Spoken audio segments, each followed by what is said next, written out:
तो कई गंभीर सवाल हैं इस पूरे मसले को लेकर, इसी पे हम करेंगे चर्चा। इससे जुड़ा है आज का हमारा विशेष भी। किस प्रकार से पंजाब में स्थिति दिखाई पड़ रही है, अन्नदाता से टकरा फंस गई पंजाब सरकार, भगवंत मान की सरकार पे सवाल उठ रहे हैं। इस विषय पे बात करने के लिए खास मेहमानों का पैनल मेरे साथ मौजूद है।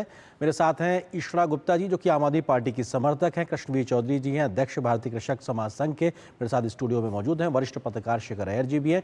आप तीनों का बहुत बहुत स्वागत है। इशरा जी, शुरुआत आपसे ही, क्योंकि आम आदमी पार्टी के नजरिए से देखा जाए तो सीधा सीधा ये यू टर्न है। दिल्ली में सीधे तौर पे समर्थन था किसानों और उनकी मांगों को लेकर, लेकिन जब पंजाब में आपकी अपनी सरकार है तो वहां पे आप लोग बुलडोजर चला रहे हैं। ये यू टर्न क्यों है, कैसे इसको जस्टिफाई करेंगे आप? जी, आपके सभी दर्शकों को नमस्कार। किसानों की जो मांग है वो केंद्र सरकार से है। केंद्र सरकार ही किसानों को एमएसपी दे सकती है और पंजाब से जुड़ी जो भी समस्याएं हैं, भगवंत मान जी की सरकार उनके साथ है, 24 घंटे बैठकर समाधान करने के लिए तैयार है। आम आदमी पार्टी ने किसानों को, अगर आप देखेंगे, सबसे ज्यादा साथ दिया है। हमने किसानों के खिलाफ लाए गए जो 3 काले कानून हैं उनका विरोध किया। केजरीवाल सरकार ने केंद्र सरकार को किसानों को गिरफ्तार करने के लिए जो स्टेडियम था उसका जेल नहीं बनने दिया। इशरा जी, आप उधर चली गए। मैं आपसे पूछ रहा हूं जो मौजूदा समय स्थिति है, और दूसरी चीज तथ्य ये है कि जो किसान विरोध प्रदर्शन कर रहे हैं वो ये कह रहे हैं कि उनकी जो पंजाब सरकार से 18 सूत्रीय मांगे हैं वो उसकी बात कर रहे हैं। वो दिल्ली की एमएसपी की बात अलग है, वो चर्चा चल रही केंद्र से। उसका बताइए, जो आम आदमी पार्टी का पंजाब सरकार से जुड़ा हुआ मामला है। जी, जो हमारी किसान भाइयों से बात हुई थी, हमने उनसे ये विनती की थी, हमने उनसे जो विरोध प्रदर्शन के दौरान उनसे ये प्रार्थना की थी कि जो कम से कम एक तरफ जाने का जो रास्ता है वो खोल दिया जाए। इसके 3 कारण थे। पहला, मुझे अपनी बात खत्म करने के लिए 2 मिनट दीजिएगा। पहली ये बात थी कि 2003 में अगर आप देखें, पंजाब भारत की जो जीडीपी में टॉप कंट्रीब्यूटर था। आज डेट में पंजाब 19 रैंक पर है, बाकी राज्यों से बहुत पीछे हो गया है। दूसरी बात, जो नशे को अगर पंजाब में हमें खत्म करना है, ये हम सबको पता है कि सिर्फ नशा बेचने वालों को पकड़ने से नशा खत्म नहीं होता। रोजगार देना पड़ता है, एंगेज करना पड़ता है। तो प्राइवेट क्षेत्र में राज्यों की तरक्की करना पंजाब के लिए बहुत जरूरी है। और पंजाब में पिछले कुछ सालों से इंडस्ट्रियलाइजेशन हो गया, ट्रेड हो गया, उसका मामला पिछड़ गया है। तीसरी बात, जो बड़े प्राइवेट प्रोजेक्ट थे पंजाब में, वो पिछले अगर आप 1-1.5 साल से देखें, लगभग वो सक्सेसफुल नहीं हो पाए हैं। इसलिए हमने अपना जैसे जो ट्रेड है, व्यापार है, उसे शुरू करने के लिए किसान भाइयों से विनती की। ठीक है इशरा जी, आप जो ये तर्क दे रही हैं, हाँ इशरा जी, मैं आपकी बात कर दिया। हाँ, आपकी जो बात है मैं उसी बात को कह रहा हूँ। आप जो तर्क दे रही हैं वो तर्क ये है कि अर्थव्यवस्था को सुचारू रूप से चलाने के लिए सड़कें जरूरी होती हैं, लेकिन 1 साल के आसपास जब दिल्ली में चला था तो भी सड़कें बंद थी, आवागमन बंद था, पंजाब हरियाणा की तरफ रास्ते बंद थे, दिल्ली यूपी का बॉर्डर बंद था। तो उस समय भी तो समस्या थी, बट आप उस समय समर्थन में थे, अभी विरोध में। तो ये आपका दोहरा रवैया दिखाई पड़ रहा है ना? नहीं, ये दोहरा रवैया नहीं हुआ, क्योंकि अभी क्या हो रहा है, इतने टाइम से जो सड़कें रास्ते बंद हैं, इससे ना कि जो युवा हैं, जो हमारे नशे के खिलाफ जो हमारा युद्ध है वो हल्का पड़ रहा है, जो किसान भाइयों का भी नुकसान हो रहा है। सिर्फ अर्थव्यवस्था की भी बात नहीं है। तो ठीक है, कृष्णवीर चौधरी जी, ठीक है, किसान नेता कृष्णवीर चौधरी जी भी हमारे साथ स्टूडियो में मौजूद। कृष्णवीर जी, क्योंकि ये तर्क दे रहे हैं साहब अर्थव्यवस्था को नुकसान हो रहा था, इसमें कोई दो राय नहीं, ये डेटा है, सड़कें अगर बंद होगी तो नुकसान होगा, और वो हो रहा था। लेकिन दिल्ली में उस बात की परवाह नहीं थी, पंजाब में परवाह है। किसान के नजरिए से किस तरह से आप देख रहे हैं, कल से लेकर आज तक जो हो रहा है वहां पंजाब में? दिल्ली के बॉर्डर पर जिस तरह से आप पार्टी ने समर्थन किया और उस धरना प्रदर्शन से बॉर्डर सील करवाया, कितने लाख लोगों को बेरोजगार होना पड़ा। हरियाणा की सीमा पर तमाम उद्योग बंद हो गए थे, लोगों को गांव में आने जाने की परेशानियां थी, तब आपका रवैया समर्थन का था। आपने तमाम वायदे किए। क्या पंजाब की सरकार ने किसानों का कर्जा माफी करने का जो वायदा किया था वो पूरा कर दिया इतना समय बीतने के बाद भी? नहीं, आपने सिर्फ वायदे किए। आपको चुनाव जीतना था, आपको राजनीति करनी थी। किसानों को जो गुस्सा है वो इसलिए है कि उनको धोखा आपने दिया है, बार बार आप धोखा दे रहे हैं उनको।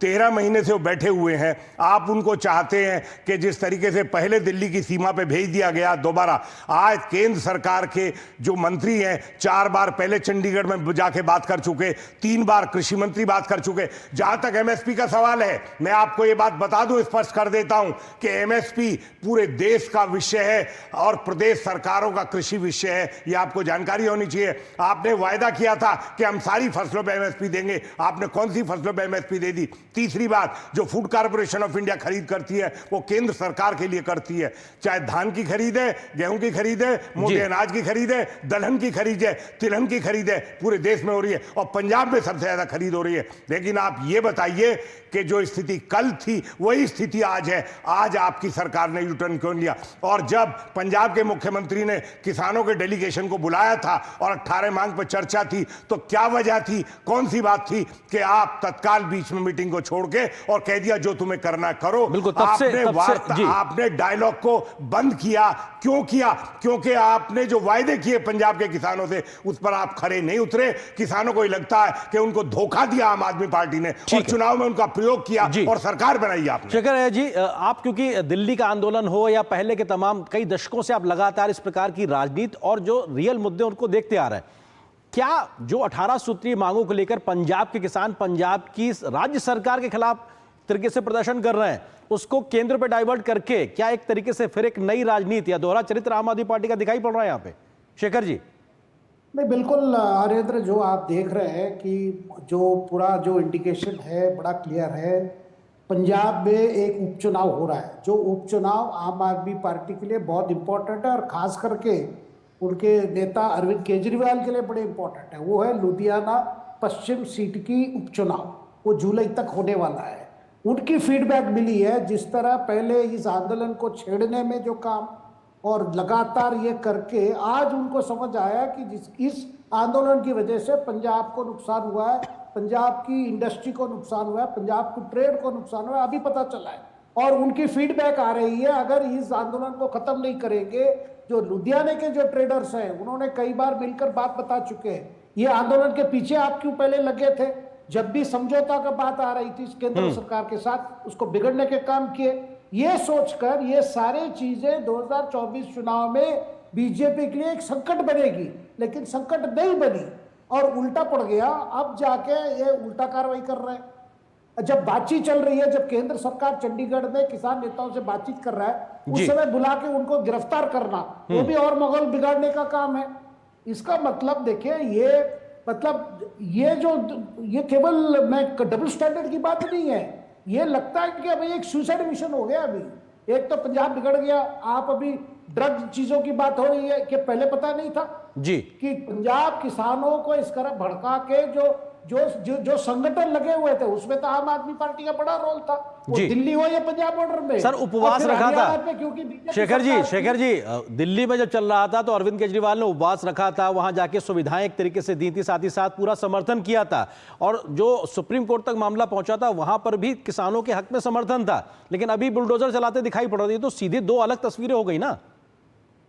ये एक तो अभी बड़ा लगता है कि बड़े फ्रस्ट्रेटेड हो गए हैं। अभी क्या करें, क्योंकि लोकप्रियता पंजाब में भी कम होती जा रही है। लोग समझ गए ये सरकार इतने वायदे करके आए और वहां पे अभी अरविंद केजरीवाल की क्या इंपॉर्टेंस, क्या लुधियाना वेस्ट की, यही बात चल रही है। एक राज्यसभा सांसद संजीव अरोड़ा को कैंडिडेट बना दिए, वो अगर जीत के वहां मंत्री भी बन जाएंगे तो हो सकता है उस राज्यसभा सीट पर अरविंद केजरीवाल चुन के राज्यसभा संसद बन जाएंगे। बिल्कुल, ये भी तमाम कयास चल रहे हैं। बिल्कुल सही कह रहे हैं आप इस बात को इष्टा जी। लेकिन मेरा आपसे पॉइंटेड सवाल है कि 3 साल का समय हो गया भगवंत मान की सरकार को, आम आदमी पार्टी की सरकार को पंजाब में। किसानों से चुनाव के समय 3 साल पहले जो वायदे किए थे, जो कि कृषि का राज्य का विषय है और जो राज्य से जुड़े हुए 18 मामले हैं, जिन 18 सूत्री जिन पे बात हो रही थी, उन पे क्यों नहीं किसान को आप समर्थन दे पा रहे हैं? समस्या ये है, उस पर मैं आपसे सीधा जवाब चाहता हूं। जी, अभी भी काफी मीटिंग्स हो रही हैं। भगवंत मान जी की जो सरकार है वो किसानों के साथ बैठकर इन चीज़ों पर चर्चा करेगी और हमारी सरकार, जैसे मैंने पहले भी कहा, उनके साथ है, पंजाब के लोग भी उनके साथ हैं। पर ये जो बातचीत हो रही है रास्ते बंद करने की, वो मैंने जैसे पहले भी कहा कि नशे की जो दिक्कत है पंजाब में, वो बहुत एक गंभीर समस्या है और पंजाब में उसे ख़त्म करने की जो हमारी ड्राइव चल रही है वो बहुत ज़रूरी है। उससे अगर हम अर्थव्यवस्था की बात करें, वो बिल्कुल उसका मुद्दा लिंक्ड है। चाहे वो रोज़गार देना हो, जो युवा हैं जो नशा कर रहे हैं उन्हें एंगेज करना हो, और उसी के लिए प्राइवेट क्षेत्र बहुत ज़रूरी है। आना जाना वो सफ़र बहुत ज़्यादा ज़रूरी है, तरक्की जिससे हो पंजाब की वो बहुत ज़्यादा ज़रूरी है। इसीलिए हमने ये बात तो आपका जो जो भी दिल्ली एक में किसान दिल्ली में समुदाय जब है, केंद्र किसान भाई सरकार हैं। दिल्ली में जब केंद्र सरकार अगर सख्ती जिसने नहीं की, अगर वो करने की बात होती थी, साहब जबरदस्ती उठाएंगे तो ये होगा वो होगा, उसके खिलाफत आप लोग लगातार मुखालफत करते थे। लेकिन उसे वही बुलडोजर का आप एक तरीके से समर्थन करते हैं। इस प्रकार के बुलडोजर की कार्रवाई किसी राज्य में हो जाती है तो सुप्रीम कोर्ट तक आप लोग पहुंचते हैं, लेकिन पंजाब में आप लोग खुद बुलडोजर चलवा रहे हैं।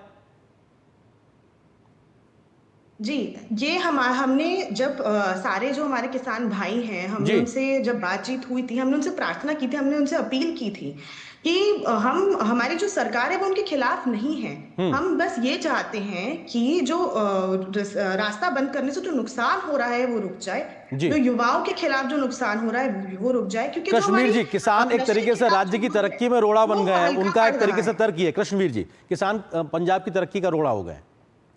किसान तरक्की का रोड़ा नहीं है, किसान ने ही पंजाब को यहां तक खड़ा किया है और किसानों की ताकत है जो पंजाब को मजबूती के साथ खड़ा रखा हुआ है। और देश की सीमा को सवाल हो तो किसान के बेटे रखवाली करते हैं और देश के अन्नदाता को आप ये कह रहे हैं कि उसको रोड़ा पैदा कर रहे हैं। अगर ये रोड़े की बात है तो दिल्ली के अंदर रोड़ा आपने पैदा करवाया था और कांग्रेस पार्टी ने मिलकर कराया था। ये सब साजिश थी देश के खिलाफ। कहां है वो डीप स्टेट, कहां है जॉर्ज सोरोस का गिरोह? आज क्यों नहीं बोल रहा किसानों के साथ अत्याचार हो रहा है? और दिल्ली के अंदर जो गुंडागर्दी और नाटक उसने कराया था वो देश के खिलाफ था और अंतर्राष्ट्रीय साजिश थी देश के खिलाफ। तब आप उसका समर्थन कर रहे थे। आज दुख इस बात का होता है कि जब किसान को धोखा देते हैं, बार बार धोखा देते हैं और फिर धोखा हुआ है, उनको दुख ये है कि हमारे साथ धोखा हुआ और कोई बात नहीं है। अगर आप वायदा नहीं करते और आप वायदों पे पूरी तरीके से खरे नहीं उतरे, आपने कोई वायदा पूरा नहीं किया और आज उनके साथ ये किया। आप प्यार से भी उनको हटा सकते थे, समझा के हटा सकते थे। केंद्र के अंदर देखिए, लाल किले पे इतनी बड़ी घटना हुई, पूरा राष्ट्र का अपमान हुआ और आप लोगों ने सब जो है तमाशा कराया। उसके बाद भी कोई ऐसी कार्रवाई जो है नहीं हुई। क्यों? क्योंकि किसानों का मामला था। जी। भले ही किसानों के नाम पर अंतर्राष्ट्रीय ताकतों ने दिल्ली की राजधानी के अंदर पूरी गुंडागर्दी करी और तमाम विरोधी दलों ने उसमें आग में जो है घी डाला। ये दुख होता है मुझे कहने में कि जब आपकी बात होती है, आपकी सरकार होती है तो आपका रवैया दूसरा हो जाता है और जब दूसरी सरकार है, केंद्र की बात है, तो आपका रवैया दूसरा। रवैये को सुधारिए। राष्ट्र बड़ा होता है और देश बड़ा है, देश से बड़े नागरिक नहीं हो सकते। बिल्कुल, ये बहुत महत्वपूर्ण है कि आप दोहरा रवैया नहीं अपनाते। शेखर जी, सवाल ये भी उठ रहा है लगातार कि दिल्ली में जब किसान आंदोलन हो रहा था तो उस वक्त देश विदेश से तमाम लोग जो सामाजिक संगठन के नाम पे तमाम लगे हुए थे, का मीडिया पंजाब के जब वही किसान उन्हीं मांगों को लेकर राज्य की सरकार के खिलाफ प्रदर्शन कर रहे हैं, तो ये एक चुप्पी क्यों है? ये भी साजिश की ओर इशारा कर रही है। वहां पे मुखरता, यहां पे चुप्पी। शेखर जी, नहीं, देखिए, ये इसमें बड़ा क्लियर है। ये किसान आंदोलन शुरू से ही, ये मेरा लगातार एक विचार है कि शुरू से ही जिस तरह शुरू हुआ, वो कानून को लेकर जो भ्रम फैला गया, क्योंकि इतनी मिसअंडरस्टैंड हो गई इन्हें, प्राइम मिनिस्टर ने बड़प्पन दिखा के, क्योंकि किसान भाई ने समझ नहीं पाए इसलिए वापस लिया गया। आज कृषि परिस्थिति ऐसी है, इसमें देखिए कुछ बड़ी सुधार होनी चाहिए। और बार बार ये जो लीगल गारंटी को लेकर, जो एमएसपी को लेकर बातचीत चल रही है, सरकार, केंद्र सरकार की तरफ से कोशिश हो रही है किसान भाइयों को समझाने में। देखिए, आपके हित में जो वे करना, देखिए मार्केट को इतना मैनिपुलेट कर देंगे, एक लीगल फ्रेमवर्क देके, ये भी आपके लिए नुकसान है। इसी पर बातचीत चल रही है, लगातार चल रही है, इतनी राउंड्स हो चुका है। लेकिन यहाँ इस तरह कार्रवाई करके मुझे लगता है केंद्र और किसान के बीच में जो बातचीत अच्छी टर्न पर पहुंच चुकी थी, वहां जाके बिगड़ने का काम किया, जो आज की तो आप दृश्य आप देख रहे हैं। बिल्कुल। कृष्ण जी, एक वक्त लगभग खत्म है, एक आखिरी कमेंट आपसे, क्योंकि केंद्र की ओर से बातचीत चल रही है, पंजाब के किसानों में पंजाब की सरकार की हमने एक तरीके से ये तस्वीरें देखी हैं। ऐसे में आप बात आगे जाते किस तरह से देखते हैं? उधर बातचीत चल रही है, उधर बुलडोजर चल रहा है। देखिए, बातचीत जारी रखनी चाहिए और प्रदेश सरकार को अपनी मांगों को पूरा करना चाहिए सबसे पहले, तभी बातचीत में आगे जो हाथ बढ़ेगा। ये नहीं है कि आपको अपना एक ही तरफ का एक पक्ष देखने से काम नहीं चलेगा, दोनों पक्षों को देखना है। हम ये नहीं कहते कि सड़कों को जाम करो, हम ये नहीं कहते कि रोजगार ठप होने चाहिए, हम ये नहीं कहते प्रदेश का विकास नहीं होना चाहिए। साथ साथ हम ये भी कहते हैं कि देश के विकास में सबको सहभागी बनना चाहिए। और जिस तरीके से वहाँ की स्थितियाँ हैं, मुझे दुख हो रहा है इस बात का कि उन सब चीज़ों को किस तरीके से दबाया जा रहा है।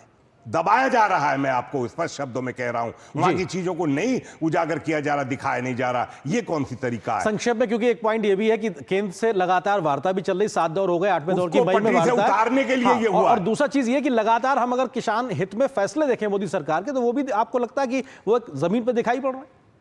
नरेंद्र, बाजार खोलने का विरोध क्यों किया? आज बाजार ना खुलने की वजह से आज किसान की दुर्गति है, उसके उपज का मूल्य नहीं मिल रहा है। और आप बात करें एमएसपी की, एमएसपी सिर्फ न्यूनतम समर्थन मूल्य होता है, लाभकारी मूल्य नहीं होता।